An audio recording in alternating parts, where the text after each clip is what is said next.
Здравствуйте, друзья! Сегодня у нас 12 февраля, воскресенье, как всегда, последние новости, которые я считаю важным, считаю необходимым предложить вашему вниманию. Итак, э, выступила с брифингом помощник министра обороны Соединенных Штатов по международным вопросам Селеста Валандер. Брифинг был посвящен перспективам возможной российской атаки, которая, как считается, будет приурочена к годовщине начала российской агрессии против Украины. В ходе этого брифинга госпожа Валандер оценила состояние, так сказать, в общем российских вооруженных сил, на что они способны и что, к чему готовятся союзники в этой связи. По ее словам, Российская Федерация задействовала в агрессии против Украины за все это время примерно 80% своих сухопутных сил. 80%. То есть это то, что Российская Федерация готовила для броска через Европу до Атлантического океана, до Лиссабона. Хвастливые эти заявления, вы помните. Все это оказалось сконцентрировано на Украине, где враг был остановлен и находится, я уверен, накануне крупного поражения. При этом, 80% было сконцентрировано на украинском направлении, и их мощь и численность значительно сократилась, по оценкам помощника министра обороны. Тем не менее, по ее словам, у России есть значительный резерв, прежде всего в людской силе, то есть пушечное мясо, и это показывает упорное стремление вооруженных сил Российской Федерации, наемников, Вагнера, проложить трупами путь к взятию Бахмута. В целом, по ее словам, Россия сейчас представляет с военной точки зрения смешанную картину. По ее словам, по ее оценкам, в экономическом плане, в плане состояния военно-промышленного комплекса страны, западные санкции нанесли сильный удар, который она, то есть Россия, пытается компенсировать прежде всего закупкой дронов у Ирана. Ну и кроме того, считается, что у нее есть определенный потенциал в плане использования военно-воздушных сил. Но здесь имеется в виду не столько авиация, сколько ракеты, которым противник обстреливает украинские города и инфраструктурные объекты.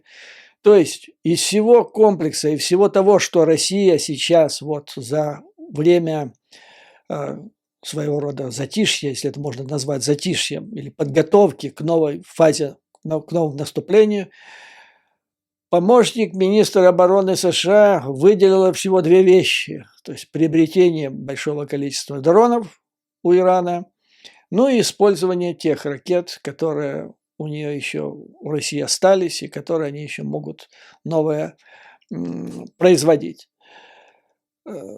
Таким образом, по ее словам, противник значительно ослаб, но после Китая Россия по-прежнему считается самым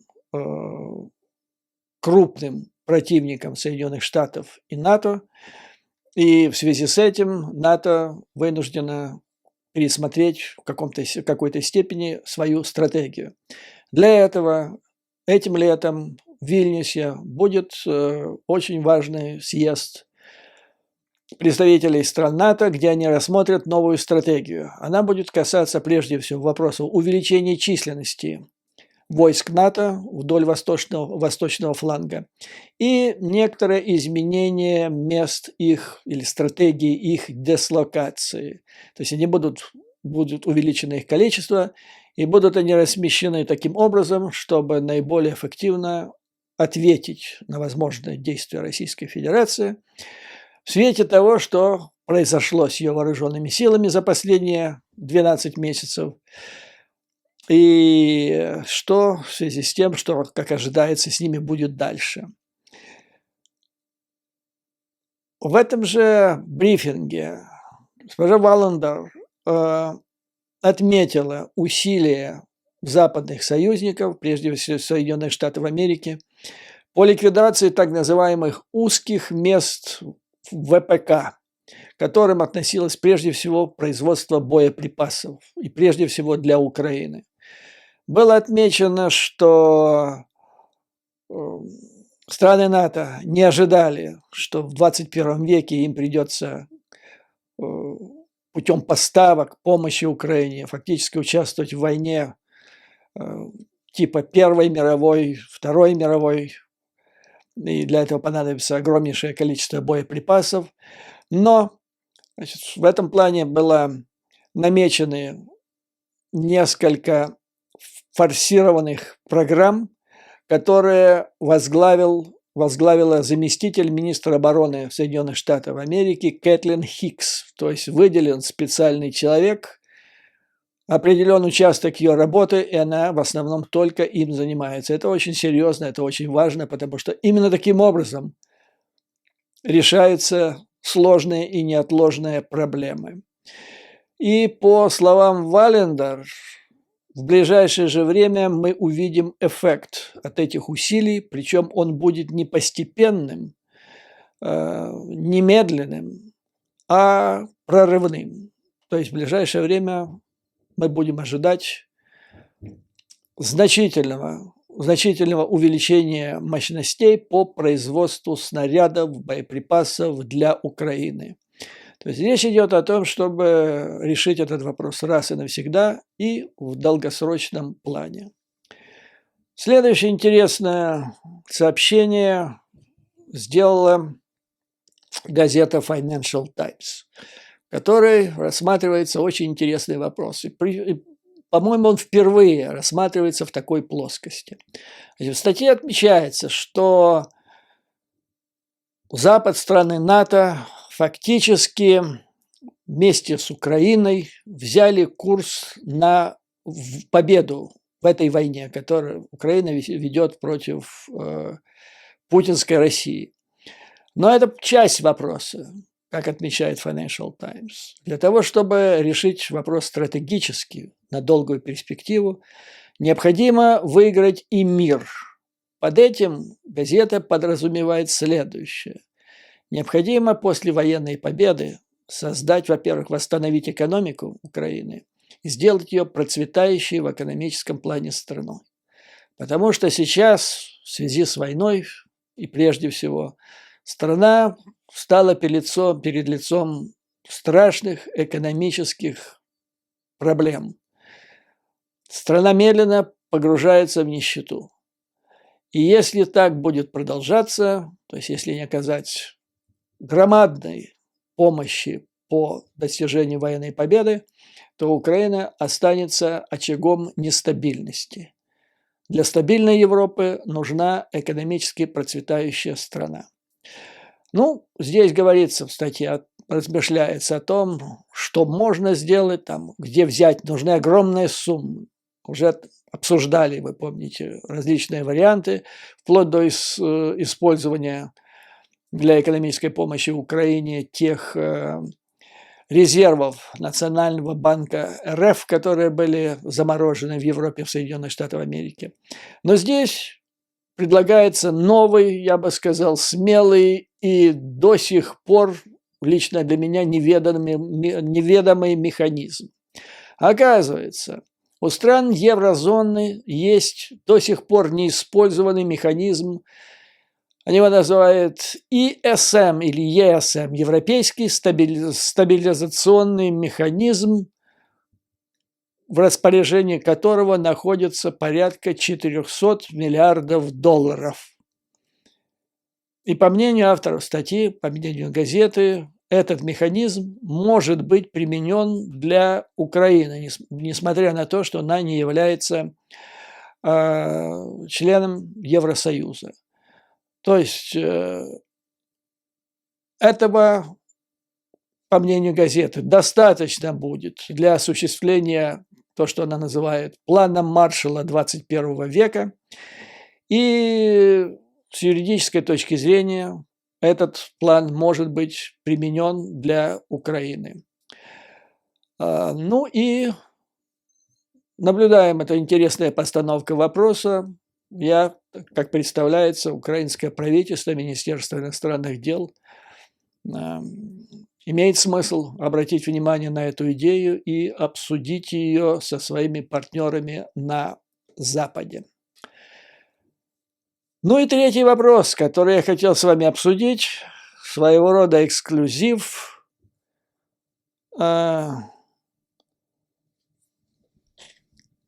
который, в общем-то,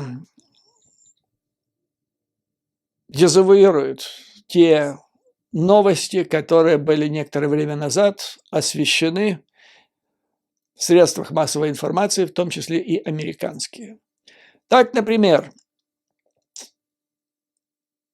я вам напомню прежде всего, что 19 сентября прошлого года в своем видео номер 320, часть 1, я озаглавил ее так: «Спасти генерала Залужного», где я высказал опасения, что против генерала, главнокомандующего ВСУ, готовится заговор с целью его смещения. Ну и привел соответствующие доводы в поддержку этого мнения. И там я, высказал мысль, что вся Украина обязана защитить генерала Залужного, как он защищает всю Украину, поскольку руководство ВСУ, и прежде всего сам главнокомандующий, является той силой, которая, несмотря ни на что, расстроила планы агрессивной Российской Федерации. И если Украина до сих пор суверенное государство и успешно противостоит агрессору, имеет все шансы победить, то это прежде всего благодаря руководству ВСУ в лице генерала Залужного. 17 января, это уже ближе к настоящему времени, 17 января этого года «Голос Америки», ряд других средств массовой информации объявили как сенсацию о том, что в Польше состоялась встреча с глазу на глаз председателя комитета начальников штабов США генерала Милли и главнокомандующего ВСУ генерала Залужного. Об этом, рассказывая об этом событии, «Голос Америки», это правительственная радиостанция Соединенных Штатов, отмечала, что в ходе этой встречи, по словам Залужного, он изложил неотложные проблемы, потребности украинских вооруженных сил. Встреча происходила накануне очередной встречи в Рамштайне, где должны были, в том числе, это главный вопрос на повестке дня, должен был обсужден вопрос о поставке танков, о возможности, масштабов там и так далее. Кроме того, как отмечал «Голос Америки», Украина стремится получить от западных стран современные боевые танки, которые надеется использовать для контрнаступления на юге и востоке страны. То есть встреча состоялась. Ну и вот теперь совершенно хочу вам доложить точную информацию со ссылкой на источники в военных кругах Соединенных Штатов Америки. То есть лично у меня эта информация, которую я вам сейчас изложу, не вызывает ни малейшего сомнения. Вот эта встреча между Залужным и Милли, которую анонсировала и оповестила о которой радиостанция «Голос Америки», она была скомкана, она была фактически сорвана. Она не прошла на территории Польши, то есть чисто технически она была не в Польше, а состоялась в пограничном пункте, подчеркиваю, не на территории Польши. И она практически чуть ли не была сорвана, то есть в значительной степени два лица, которые должны были встретиться, чтобы с глазу на глаз обсудить совершенно секретные планы двустороннего сотрудничества, им это не удалось сделать. И виной тому была целая толпа сотрудников СБУ и ГУР, которые прибыли, я бы сказал так, на плечах генерала Залужного на эту встречу. Генерал Милли прибыл на встречу с небольшим количеством своих ближайших помощников, небольшая охрана.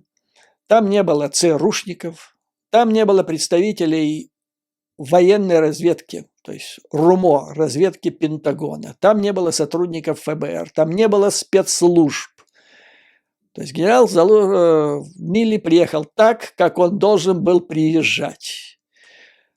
По многим соображениям. Во-первых, в нормальном цивилизованном государстве существует разграничение полномочий. Генерал приезжал обсуждать военные дела. ЦРУ, ФБР, другие спецслужбы, даже военная разведка, РУМО не имела к этому никаких отношений, поэтому и не участвовала в этом. А представить, что кто-то там, допустим, из ЦРУшников, ФБРшников и даже военной разведки вотрется туда для того, чтобы наблюдать, получать какую-то там секретную информацию от Залужного или шпионить за Милли, этого вообще нельзя представить. Видимо, со стороны руководителей, которые послали по линии СБУ и ГУР целую толпу соглядатаев, видение этой встречи было совершенно другое. То есть они были, это оценка американской стороны, посланы туда для того, чтобы шпионить за генералом Залужным. Американцам показалось это диким. И Милли, в общем-то, отказался обсуждать весь комплекс вопросов, которые было намечено обсудить. То есть он хотел, поскольку встречи двух главнокомандующих, он и собирался так решать этот вопрос. Он не собирался решать эти вопросы в присутствии представителей спецслужб Украины. Тем более, как в одной из недавних своих передач я вам рассказывал, что в Соединенных Штатах среди чиновного люда есть большое опасение даже звонить украинским чиновникам в Киев, поскольку считается, что госорганы страны, и в том числе спецслужбы, пронизаны, напичканы агентурой российских спецслужб. И поэтому даже вот просто позвонить, назвать свое имя и озвучить проблему, с которой ты звонишь, существует опасение, что это окажется известно в Москве, и твоя карьера окончена. Даже вот такая проблема, я вам об этом говорил. И опасаясь этого, генерал Милли отказался. Для того, чтобы это не дошло до Москвы, он отказался это обсуждать с генералом Залужным. То есть вы представляете ситуацию. Накануне важного для Украины заседания в рамках Рамштайна, где должны решаться вопросы о танках, где должны другие вопросы стратегической помощи Украине, два уважаемых военных руководителя двух стран-союзников не смогли встретиться по причине того, что туда прибыла целая толпа. Ну, понятно, вот лично мне понятно, что шеф, тогда он еще был исполняющий обязанности шефа СБУ, и начальник ГУР, они не настолько самостоятельные, влиятельные люди, чтобы вот так вот принять решение и своей властью послать своих людей шпионить за своим собственным главнокомандующим и, может быть, за американским, за председателем комитета начальников штабов. Ну и в Украине, наверное, ни для кого не секрет, чьи люди вот эти, которые возглавляют СБУ и ГУР. Кто не знает, сообщу. Это люди Ермака. И то, что они направили и те, и другие своих людей, причем в огромном количестве, это свидетельствует о том, что они прибыли на эту встречу по указанию Ермака. Кто такой Ермак вообще? Немножко вернемся обратно, чтобы оценить в полной мере значимость того, что произошло. По большому счету, вот если взять его должность и перенести на другие страны, это коллективная секретарша. Должность, которая обязанности собрать документы, входящие от различных конституционных органов управления, власти управления, собрать их, сложить в одну папочку, может быть, сделать выдержку, резюме и отнести президенту. Коллективная секретарша. В какой-то степени это может быть завхоз. Ну, назовем так, завхоз и секретарша. Но это не тот человек, который может принимать такие решения, как были приняты. Посылать своих соглядателей, чтобы они, значит, как в Библии писалось, сказал Господь Моисею, говоря, пошли своих людей высмотреть в землю ханаанскую. Ну, вот так вот нечто подобное сотворил Ермак. Есть вопрос, а кто такой Ермак, человек, который создал фактически неконституционный орган, который подмял в себя все органы управления Украины? Ну, об этом немало говорили, есть масса видео, может быть, придет время, мы остановимся конкретно. Пока я им скажу так, все пути ведут в Аман. То есть в этом смысле его вполне можно называть Ермак Аманский.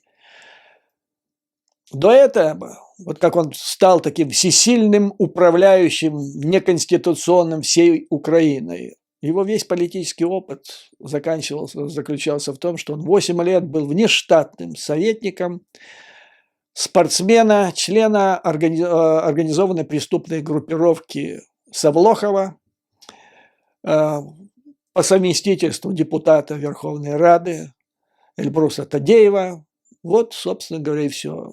То есть, если вы сейчас попытаетесь найти следы продуктивной политической деятельности господина Тадеева, то вы вряд ли что-то найдете. Еще меньше вы найдете о богатом политическом опыте Ермака. И вдруг вот такой человек, вдруг откуда ни возьмись, появился на самой вершине власти в Украине. И все это началось с Амана. Вернее, как, даже немножко раньше. Он занял свое место в качестве представителя по обмену, по вопросу об обмене пленными. Примерно так же его внедрил Кремль в украинскую власть, примерно так же, как в свое время был внедрен Медведчук. То есть все началось с обмена пленными. И операцию, которую в этом плане провернули российские спецслужбы, она традиционная для всех спецслужб мира, которые приобретают агента, а потом создают ему условия для того, чтобы его продвинуть. Вот, в частности, был такой сотрудник Олег Гордеевский в внешней резидентуре КГБ в Лондоне, которого завербовали, ну, вернее, он сам согласился работать.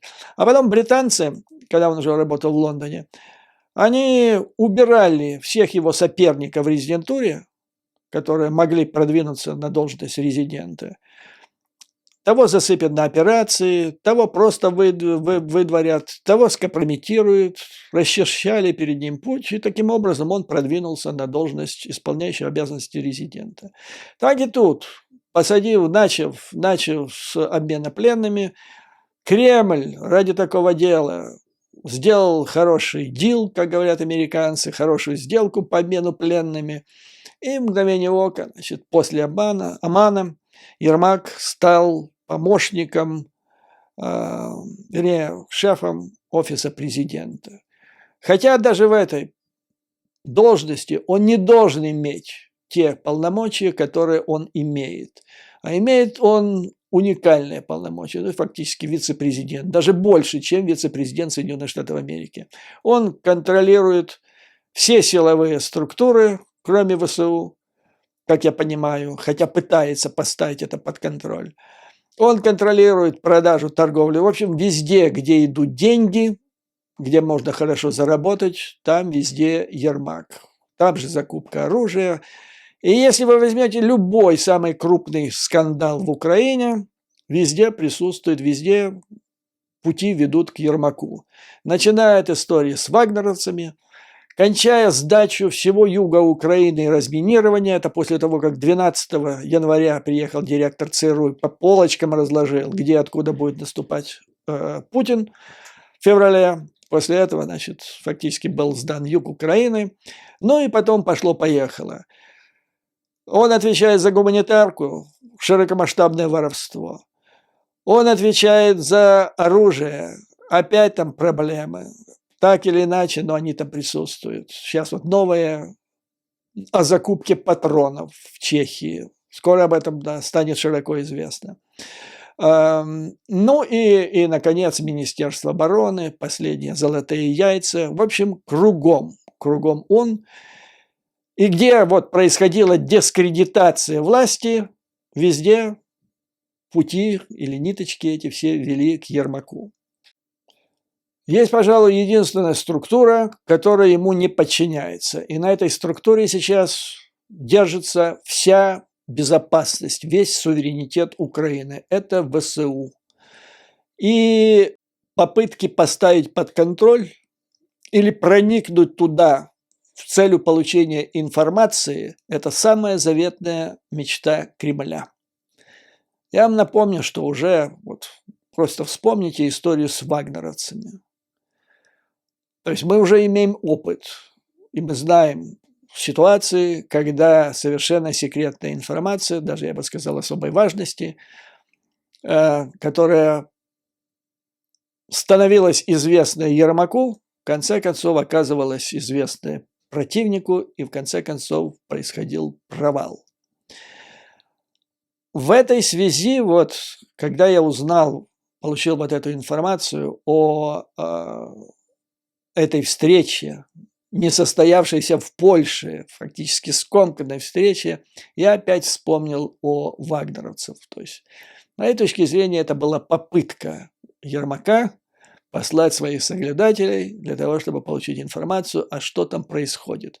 Потому что, ну вот, обратите внимание, американцы так не сделали. ЦРУ не волновалась, о чем там будет говорить генерал американский Милли с генералом Залужным. Директор ФБР не волновался об этом. Начальник РУМО об этом не волновался. Они знали, что все будет нормально. А вот со стороны, значит, офиса Ермака, я его так и называю, потому что это офис Ермака, вот возникла необходимость. Зачем он туда послал этих соглядателей? Вот самый главный вопрос, который я перед собой ставлю. И я практически уверен, что он послал их туда для того, чтобы узнать. Вопрос, а зачем ему это нужно знать? История с вагнеровцами наводит меня на определенное размышление. И история с Оманом тоже наводит меня на определенное размышление, потому что фактически эта встреча была организована при участии Ермака и Медведчука, который абсолютно теперь известен. Я уже с 2002 года говорю, что он агент российских спецслужб под кодовым псевдонимом Соколовский. Но теперь уже совершенно официально он такой. Так вот, это же все планировал, по крайней мере, в техническом плане Медведчук и Ермак. И когда Медведчук еще был за решеткой, сидел в Украине, и мне многие спрашивали меня, мои зрители, как вы считаете, что ожидает Медведчука, как с ним поступит? Я им отвечал, что у Ермака есть две возможности в отношении Медведчука, имея в виду все, что он знает о том, что произошло в Омане. Это или, ну скажем так, сделать так, чтобы Медведчук покинул этот мир грешный. Второй вариант – это его отдать. Ну, первый вариант, он был чреват, потому что в Москве бы очень обиделись и рассердились, поэтому был выбран второй вариант. То есть Медведчук был обречен быть выданным Москве, потому что он знал, он все много знал. Ну вот, то есть я получил эту информацию по поводу вот такой странной встречи между Милли и Залужным примерно недели полторы где-то назад.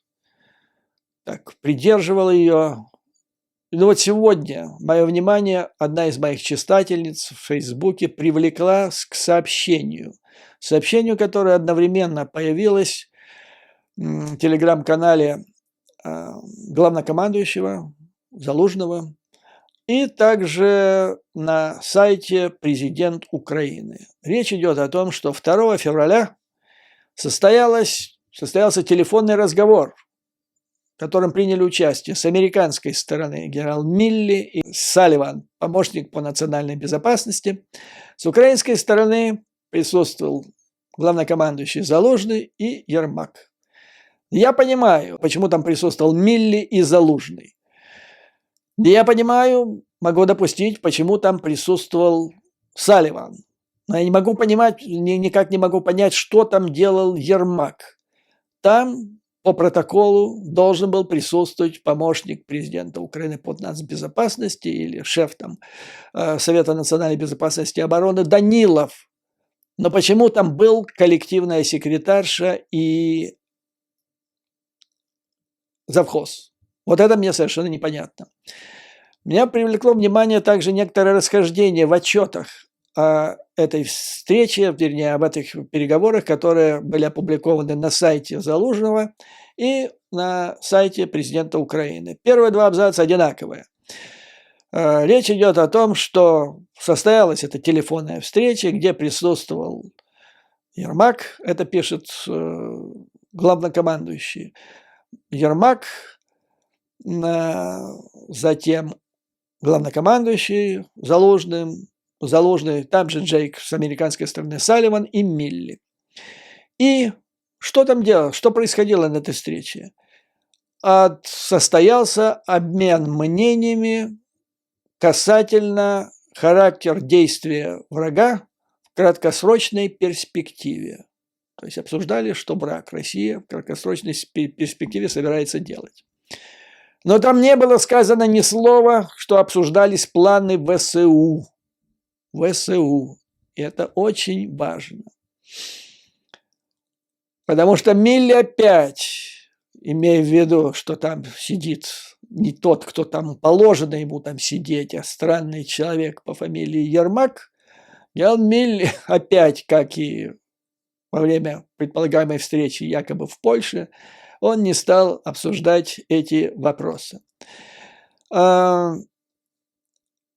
Сообщение на сайте президента Украины. Первые 2 абзаца одинаковые, как я ему сказал. 3-й абзац у президента Украины, которого нет у главнокомандующего. Андрей Ермак поблагодарил американскую сторону за мощную поддержку Украины и усиление наших оборонных возможностей. И заверил, что президент Владимир Зеленский и вся властная команда настроены всесторонне содействовать очищению органов власти от коррупционных рисков. Ну, здесь можно поблагодарить господина Ермака, который признал, что в органах власти не то, что существуют коррупционные риски, а просто говоря, имеет место быть коррупция. Причем в этой коррупции замешана, она происходит в тех отраслях, которые находятся под его контролем. Гуманитарная помощь, военное дело, Министерство обороны, и в которое замешаны те люди, которых он назначил. Что ему мешало до сих пор, с 2019 года? Поменять девочек, пора менять, хватит занавески менять, поменяйте их наконец-то, уберите. Нет, он их насаживает, людей, которых он знает давно и хорошо, а потом он начинает всесторонне содействовать очищению органов власти от тех людей, которых он же и насадил. Это потрясающий вариант. Ну и в конце концов, при чем здесь это? Ладно, то есть понятно, что скрыть уже от американцев невозможно. Понятно, что они, значит, задают вопросы до такой степени, что вот на самом высоком уровне приходится им отчитываться, что мы работаем. Но опять-таки, при чем здесь Ермак? Его присутствие там не дает возможности 2 генералам обсудить то, что надо. Значит, единственное объяснение, вот почему в Польше прибыла команда из ГУР и СБУ, для того, чтобы узнать о чем будет речь, и доложить Ермаку. А здесь он сам прибыл. То есть вот соглядатай такой. Насмотрщик, я бы сказал. Это совершенно ненормальное явление. Ну, просто ненормальное в ходе тяжелой войны. Она не дает возможность командованию вооруженных сил Украины решать необходимые вопросы с союзниками. Причем я должен вас подчеркнуть, вот президент Зеленский, он произносит замечательные речи, прекрасно выступает перед зарубежными аудиториями. То есть его команде спичрайтеров цены нет, и он хорошо их произносит. Но мы должны совершенно четко понимать, что вот эти все виды оружия, которые даются Украине, они даются генералу Залужному, командованию вооруженных сил Украины. Потому что мы неоднократно с вами обсуждали, как идет определение, что и в каком количестве надо поставлять. ВСУ руководство разрабатывает планы, затем это обсуждается в контактной группе в Германии, затем сюда подключается Пентагон и определяется, какое оружие надо для решения этих тактических и стратегических задач.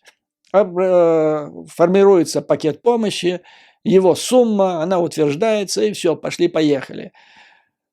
То есть это не призывы пламенные, дайте нам 300, 400, 500, 800 там чего-то, дайте нам теперь самолетов 300 штук. Это не отсюда идет поставка реальных вооружений, а вот так вот на уровне профессионалов. И то, что происходит, вот то, что вытворяется. Ермак, то есть он сорвал фактически встречу в Польше. Она фактически профессионально не состоялась. И вот зачем он это делает? И после романа, после истории с вагнеровцами, после сдачи фактически юга Украины, я не могу не прийти к выводу обоснованному, вернее, к подозрению, что это нужно для того, чтобы проинформировать врага. Передать ему самую важную информацию, которая сейчас его интересует. Поэтому, значит, факт первый, понимаете, еще раз я повторяю, человек, который не должен там присутствовать на всем этом, я имею в виду Польшу и вот это 2 февраля телефонный разговор, он туда лезет, то ли своих людей посылает, то ли сам туда проникает, знаете, как этот самый, его в двери, он в окно лезет. Он настырно лезет туда, и это вызывает подозрение, серьезное подозрение. Он лезет совершенно не в свое дело. Это становится вопросом национальной безопасности. То есть это мешает решать вопросы на уровне командующих украинскими вооруженными силами и высшим военным командованием Соединенными Штатами и других стран-союзников. Просто мешает. Но это создает угрозу для национальной безопасности Украины в случае, если это все окажется в распоряжении Кремля. Поэтому, господа, должен вам сказать, что американцы по этому поводу высказывают серьезные опасения. Что происходит? Они не могут понять, что происходит. Это происходит, значит, вы понимаете, в настоящее время. У Путина все меньше должно быть надежды на то, что он сможет победить Украину на поле боя. У него, с моей точки зрения, несколько надежд. Первое, что трамписты, вот эта мага, сумеют остановить в Конгрессе оказание помощи Украине. Раз. Второе, что Трамп победит, я уверен, такая надежда теплится в Кремле в 2024 году. Ну и третье, то, что происходит, вы понимаете, я просто, просто ситуация развивается таким образом, у меня складывается впечатление устойчивое, что Ермак готовится стать преемником Зеленского. Ну вот смотрите, произошло землетрясение в Турции. Посольство Турции в Киеве посетил президент Зеленский, как это положено. И он оставил там запись соболезнования в соответствующей книге. Понятно. Если бы туда приехал министр иностранных дел Украины, тоже понятно. Но чего туда приперся секретарша завхоз? Вот что ему там было делать? Кто он такой? согласно Конституции Украины, законам Украины. И он вместе с Зеленским, значит, он сам сделал там какую-то запись. Но это не лезет ни в какие протоколы. Есть же, понимаете, в отношениях между государствами существует протокол. Не каждый же может с президентом Украины ехать туда и подмахивать, там, делать разные эти самые надписи. Книжка, вот эта книга, записи посольства, это не забор, на котором каждый может написать все, что угодно. То есть Ермак туда прибыл, ну, фактически, значит, если вот раньше в Советском Союзе иностранные наблюдатели, имеющие мало информации о внутренних делах в Кремле, что там происходит, вот они наблюдали, кто с кем рядом стоит на Красной площади во время первомайской демонстрации, или кто возглавляет комиссию по похоронам усопшего генерального секретаря очередного ЦК КПСС. Так и тут. Едет президент Зеленский делать формальную запись книги, и едет Ермак. Но это прямо, я вам скажу, в Вашингтоне, в Лондоне это должно восприниматься как чуть ли не преемник. Поэтому я вам скажу, вот на основании всего изложенного я могу сделать следующие выводы. Первое. Страна воюющая, ведущая тяжелую кровопролитную войну. Она должна понять, получить внятный ответ. Кто такой Ермак? Каков его статус? Который, повторяю, то, что он сейчас делает, это совершенно неконституционно и не закреплено никакими законами, насколько я понимаю, Украины.